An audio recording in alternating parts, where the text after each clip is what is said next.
Hi, hello, welcome to Devon Monk's Works and World. We are on Monday Monk. We're on Monday Monk 99, right? Or are we on Monday Monk 100? We're on Monday Monk 100, I think. How can I forget the Monday Monk I've been trying to lead up to that's like special because it's 100 episodes? I think that's where we are, Monday Monk 100. So, yes, welcome here. Thank you so much for joining me. I really appreciate you spending a little time here.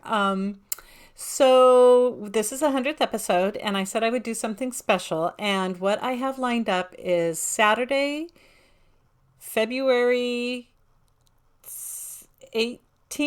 No, 17th. Saturday, February 17th at noon Pacific Standard Time, so noon West Coast time. I will be doing a live Extra Monday Monk, a Saturday chat. So come on by at noon. We can chat. I think when YouTube does video live, you would have to type in questions or talk, and I would be able to talk back to you, but I won't be able to put your video of you on screen with me.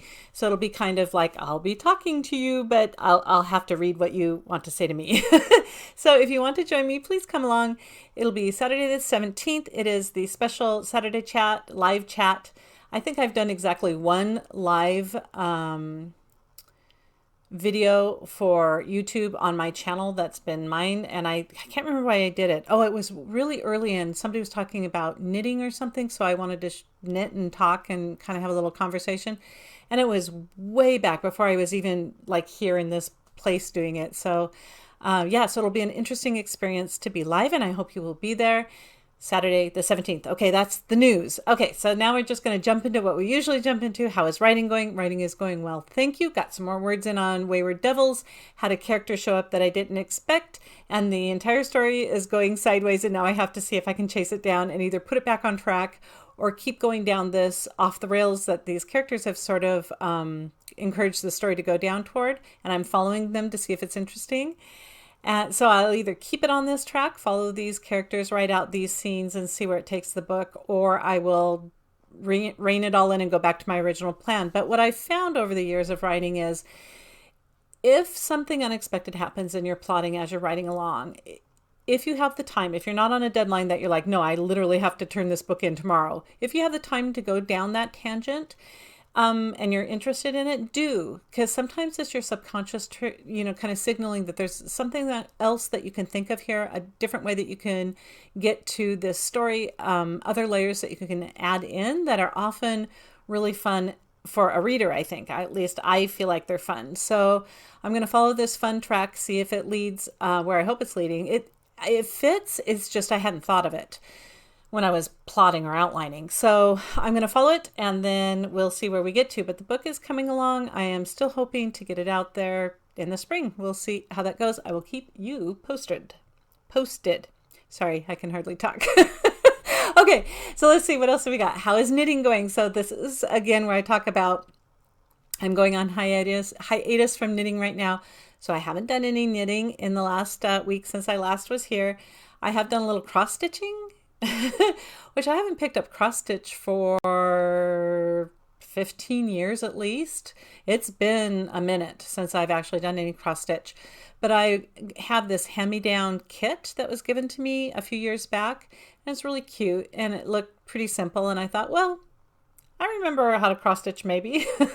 And so I picked it up and I started doing it, and it is not cross stitch by count, which is what I've always done before, where you have to count how many squares over and that's where you put a stitch, and then how many squares up from that you do stitches, and you're just following along by counting or by the little grid symbols where they like do a slash for this color and an X for that color and a 0 for that color. It's not those things. It's an actual cross stitch that is printed with colors to tell you which type of color, which skein of cross stitch thread, which is called, is it called silk or threads? I can't remember. See, it has been a while. Anyways, what skein of floss, that's what it's called. What skein of floss, what color floss you use, it corresponds to the color on the cross stitch pattern. But they didn't do the same color for the same color. So like I'm doing a spot right now that's a very light tan, and on the pattern it's like blood red, and it's disturbing. It's like they put opposite colors and strange colors down to represent the actual colors that you're supposed to use. So it's more like, I don't know, it's kind of a paint by number, but you're painting over all the wrong colors first with the right colors. And so it's an interesting experience. I've never done a cross stitch pattern this way. And I think at the end of it, I'm supposed to wash the entire canvas to get those strange dyed colors behind it lightened up a little bit so that there isn't any see-through of like red behind this very light tan, that kind of thing. We'll see. We'll see. That's, and the instructions say something about washing it and stuff. And so I'm assuming that's what I'm supposed to do, and we'll see how it turns out. So, but knitting isn't happening right now. I do have a couple projects that I need to start. I just haven't gotten into any of them. So I will keep you up to date on that. Okay. So that's basically writing, working on Wayward Devils, and knitting, not doing that yet, cross stitching for the moment. And then now we're just down to how's it going in Monkland. How are things going in Monkland?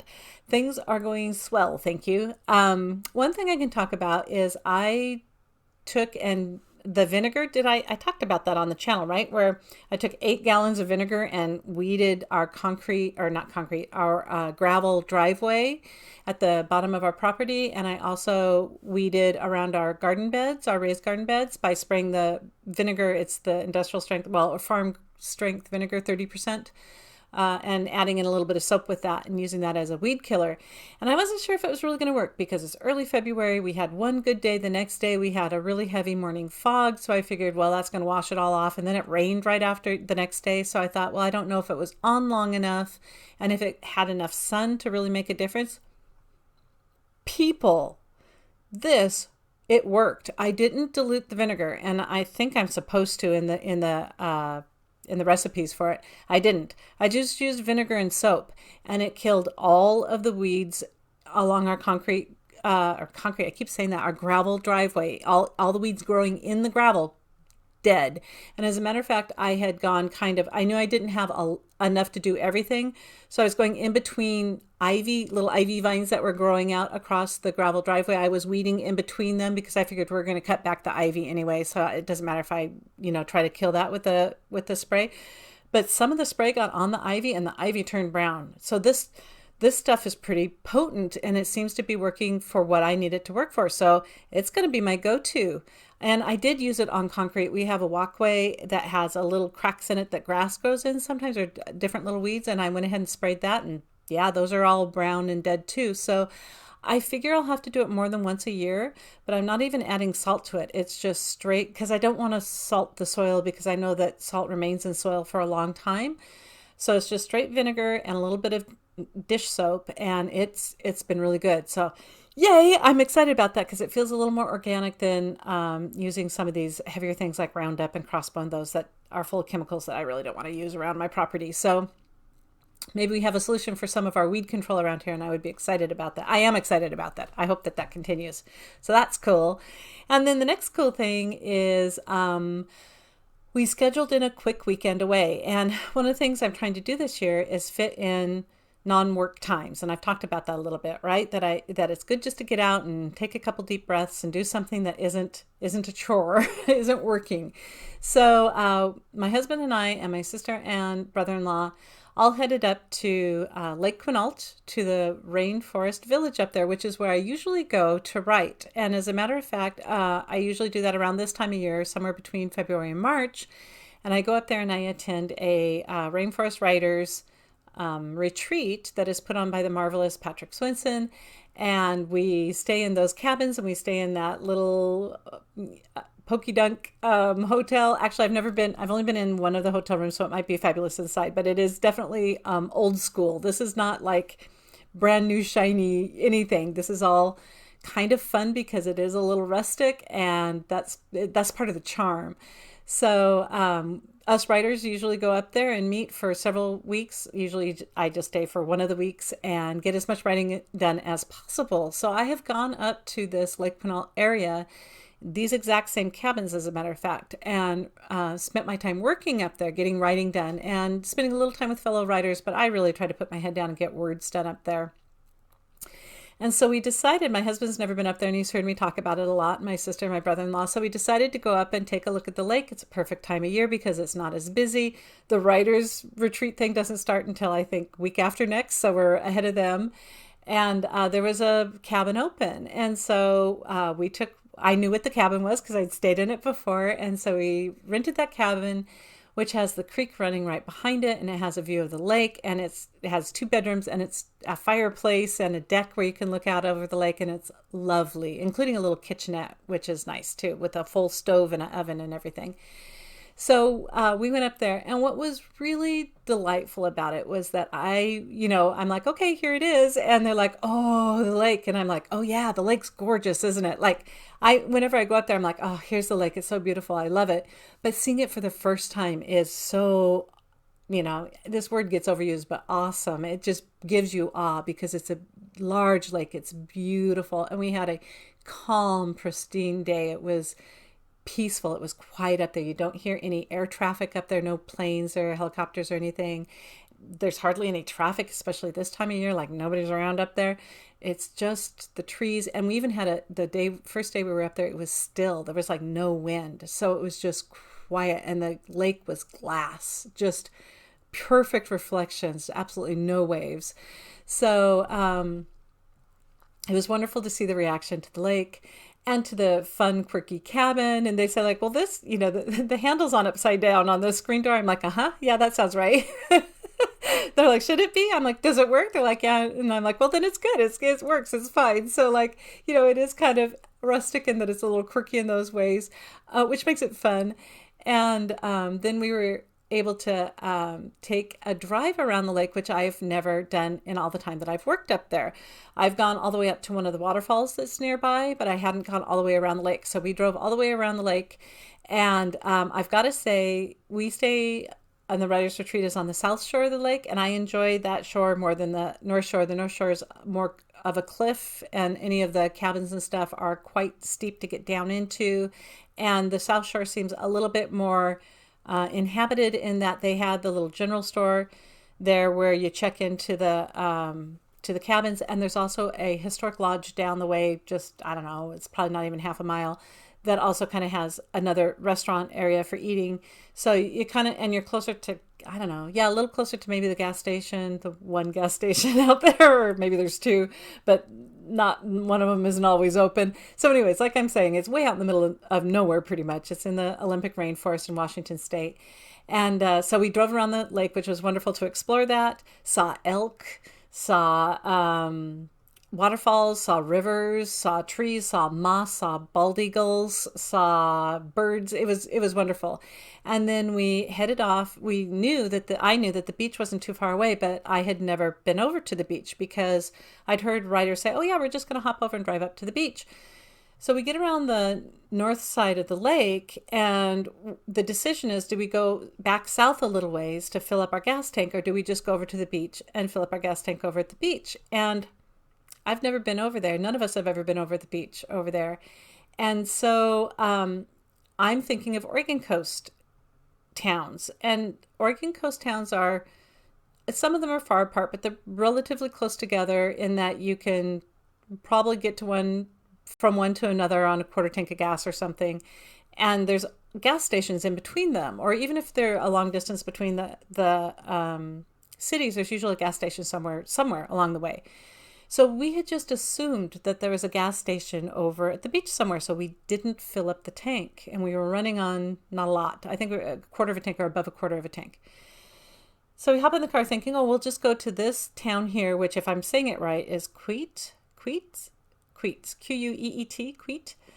It says that it has a gas station there. We'll just fill up there. So we get there, and it's closed. You can't get there. And I don't know if it's because we're on the off tourist season or if it just didn't have gas and it was closed. So we're like, oh, well, we're running out of gas. We need to find the next gas station. And the problem is that there's no connectivity over there. Like you dip in and out of the mountain range, and so you lose cellular and you lose internet, like as you're driving.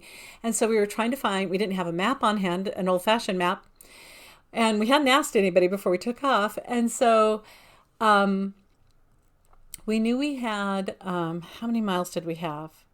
We knew we had about 30 miles when we had started off, between 30 and 50 miles. We weren't sure quite much of gas. And so we tried the first place, no gas. So we thought, well, surely the beach where you go down on the beach will have gas. That's not how Washington, right here in Washington, is built, people. It's not like the Oregon coast. So there's no gas stations. The things that lead you down to the beach are just pullouts. Just like you can park there and walk down to the beach. And one of them is a nice parking area with like, outhouse or vault toilet restrooms. But there's no gas stations around there. So we're like, well, here's a forest ranger place, where you can stop off and talk to the forest ranger. Closed. No forest ranger. Not that they would have given us gas, but they would have given us an idea where to find gas. Closed. So then we're like, finally we got reception and we could see on the maps that there was a reservation up ahead, a trading post on the Native American reservation up there that we could go there and get gas. And we're down to now, we think we have 10 miles left, 14 miles left maybe. And so we turned down the road to the reservation and it tells us to go on this loop, but it doesn't tell us where the trading post is. So I'm worried that our map is now not attached to the internet or to the cellular, or it's not telling us where to actually find the destination. So there's a lady up there who's walking to her mailbox and we're like yelling out the window, hey, sorry, we're looking for fuel. Do you know where to go? She's like, are you going south or north? And we're like, north, because we knew we had come from south and there wasn't any gas stations back there. And she goes, turn left. And we're like, is it Forks? Is that the nearest town, Forks, Washington, that has gas? And she goes, yeah. Okay, two things. I've never wanted to go to Forks. I mean, I have nothing against Twilight particularly, but I don't care to go to Forks. I'm not a Twilight fan to go see Forks for seeing Forks. Now, I know Forks was a town before Stephanie Meyer ever used it in her books, but I'm like, I'm not interested in hanging around in Forks.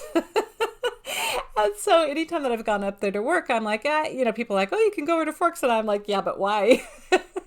So, and when we started off on this trip, my husband kept saying, Forks is just right up the road. I'm like, dude, don't want to go see Forks. And he's like, yeah, but we could. And I'm like, yeah, but why? And so, no, yeah, we were off to Forks to try to get gas. But Forks was like 15 miles away. And I think our gauge said we had like 14 miles of gas left. Okay, it has been a long time since I have stressed out over running out of gas in the middle of nowhere. Like, like that's something that I thought I outgrew in my 20s. Like, it's been years, folks. So it's just as stressful as it was back then. So what we were hoping for is that we could get close enough to get in walking distance, or that we would have cell service to be able to either call a towing service or call like AAA to get gas if we broke down, if we ran out of gas, or that we would be close enough to Forks that we could walk into Forks to go get gas ourselves. We're counting down the miles. My husband puts the cruise control. That's it. So it's at 45. So we're going to try, because what we've heard is that about 35 miles an hour is your best gas mileage to distance. And so we crank it down. And yeah, we're supposed to be going 55 and 60 on this road. Yeah, no, we're not going to blow that fuel, right? And people are passing us and we're like, yeah, look at you with your big tanks of gas. And so we're crawling over the hills and then coasting as much as we can down the hills. And my husband keeps saying, well, we must be at the summit now. Well, we must be at the summit now, because we just keep going up and up and up and up, and we're not doing any downhills, because we're hoping that all these ups mean that there's going to be downhills and we're going to be able to coast and we're going to be able to save gas and we'll make it to Forks without having to walk, right? And we're saying things like, well, at least it's not raining, and hey, at least we're healthy and we can walk the distance, and we have cell service if we need it probably, and stuff like this. Well, we're also saying, if it starts stuttering, try to find a safe place on these hairpin curves to pull over so nobody hits us, and stuff like that. So we're going along, and I've got the map thing on one of the phones that's actually got cell connection, and it's counting down the miles. You have 11 miles to go. How many miles do we have left on the gas tank? And husband's like, we've got 11 miles. I'm like, it says we've got 11 miles to go. So, I mean, neck and neck. And, we've got 10 miles, there's, 10 and a half miles that we have to go yet, right? And it's just literally how much gas, how far. When we get about 2 miles out, I'm like, okay, that's easily walkable. 2 miles to a gas station 2 miles back to the car. We could get gas ourselves. So while it wouldn't be fun, it's not, even if we had to stop right here, as long as we could find a place to pull over, it's going to be okay. We're going to laugh about it. Ha, ha, ha, ha, ha, right? So we're still, inching in, and it's like, how far is Forks? How far is Forks? And then we see the first little outbuildings, first little houses show up, and we're like, okay, that's Forks. So we're close to it. Now we just have like, a mile and a half to get in or whatever. And I'm counting down the feet, and we get into town. And by this time I'm saying, so how many miles does the dash say that we have left in gas? And he goes, I don't know. It's just 3 dots that are blinking. So it goes down to just blinking. So it's saying we have no more miles left. And we're coasting as much as we can into town. And so we coast into town, and we're coming up to, there's kind of one main drive. And we're going on the main drive, and we're blocks away. At this point, we're probably like 6 or 8 blocks away. And there's a red light. I had myself a moment. I'm like, are you kidding me?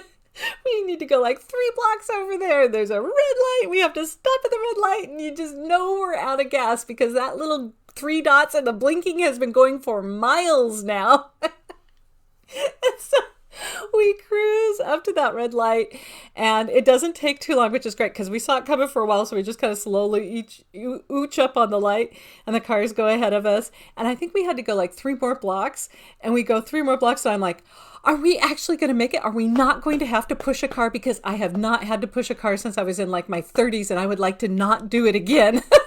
I mean, I've done it even before then, but like I'm done with that experience in life. I've experienced it. I'm ready to move on to a new experience, which is not running out of gas and not having to push the car in a state that we don't know where we're going, and and don't even have cell service. So we see the gas station on the side, and I'm going to tell you, it was a Circle K, and a Circle K has never looked more beautiful in my life. There it is, the Circle K. We're oozing up, we're inching up. My husband gives it just a little more. We get up into the parking lot and to the gas pump. Like, we made it to the gas pump. We actually went to the second gas pump just to be a little bit sassy. We didn't take the first one. We went a little forward to the second one, and he cuts the engine, and you could just feel everybody was like, whew. Like, we knew we were fine. We knew we had cell phones. We had water with us. We had snacks with us. It's not cold out. We could have walked. We could have called a tow. We would have been okay. It just would have been incredibly inconvenient. And instead, we just stressed, or at least I did, stressed for, that 14 miles was more stressful than any other miles that I've gone for a long, long time. So we get up to the gas tank, and we're like, phew, and my husband gets out, and he's like kind of laughing and stuff. And I'm thinking, yeah, this isn't as funny as that. Like, we got it. And actually, it is funny. It's fine. So we start filling up, right? So the boys go off, use the restroom, and my sister and I are sitting there. And so we see how much gas it actually fills, and it fills up 18 and a quarter gallons of gas. And so my husband comes back, and we keep the tag, and we keep it up there so he can see how many gallons, because all of us want to know how many gallons we had to refill, right? So my husband comes back to the car, and he's like, I have an 18-gallon tank. And we filled up 18 and a quarter gallons on that tank. So I don't know where that extra quarter gallon was. Was that in the fuel line? I don't know. Fumes? Do they put a little tiny extra quarter of a gallon when you have an 18-gallon tank? I don't know. But thank goodness for it, because that's what got us from where we were actually into Forks, so that we didn't have to walk. And it was fabulous. And we all laughed about it. And now we don't want to do that again. But thank you, Forks, for being there, because, boy, I don't know what we would have done. We didn't have enough gas to turn around and go back the way we had come. So we were either going to be stuck going north or stuck going south. So we stayed there, grabbed a burger at Sully's Burgers, I think, and it was very good, and grabbed some fries, and then got ourselves a nice espresso because we needed some coffee and chocolate after all of that. Took a look at their historic train that they have, one of the timber trains, the old steam engine there. Took a look at that, and then hopped in the car and headed back down to the beach, because that's what we had wanted to do in the first place, is go to the beach. But by this time, we're all still kind of riding that high stress a little bit. So we're like, should we just go back to the cabin, sit by the nice quiet lake? But we decided, no, we're going to go down to the beach. So we stopped off at Ruby Beach, which was beautiful and absolutely worth the stop if you get a chance to go there. Easy walk down, lots of logs to walk over to get down to the shore, to the where the ocean actually is. But worth it, not difficult really. And we had a good time, and we got to go out on the beach like we wanted to. And we saw Forks, which, was not on the bucket list, but there you go. It has now been crossed off, and no vampires happened to approach us that we know of. And so, yeah, now we have a story that we can laugh about. Remember that time that we almost ran out of gas? So, yeah, it was a great trip. I mean, honestly, it was really fun and peaceful, and we had a good time exploring with that one little adrenaline rush there in the middle. So yeah, it was a good time. And if you ever get a chance to go up to the Olympic rainforest up near Lake Quinault, I highly recommend it. It was lovely. And there are giant trees that you can see up there, which are the world's largest different types of trees, like the giant Sitka spruce, which is I think it's the nation's largest Sitka spruce, or maybe the world's largest Sitka spruce is up there. We got pictures with it. And there are other trees, giant trees that you can go and see, and absolutely worth going. And so I'm glad we went. We had a wonderful time. It was not a working vacation. I didn't write a single word. I didn't even open my laptop. We just had a good time, and kind of a nail biting time in the car, but otherwise a good time, and absolutely would recommend. So if you get the chance, go see the Olympic rainforest. You will not be disappointed. And if you like fishing, or if you like getting out to the beach, it has those opportunities too. Okay, so that's it. My story has gone on plenty long enough. Please join me Saturday. I know I've said this before, but I'll say it one more time. Saturday the 17th, noon, I'm going to do a live show. And if nobody shows up, I'm going to just ask myself questions that people have asked me in the past. And yeah, that'll be it. And it'll be short, and that'll be okay too. So until next time, I hope you have a wonderful week, and I hope you have plenty of fuel to get wherever you're going. I'll see you next time. Bye.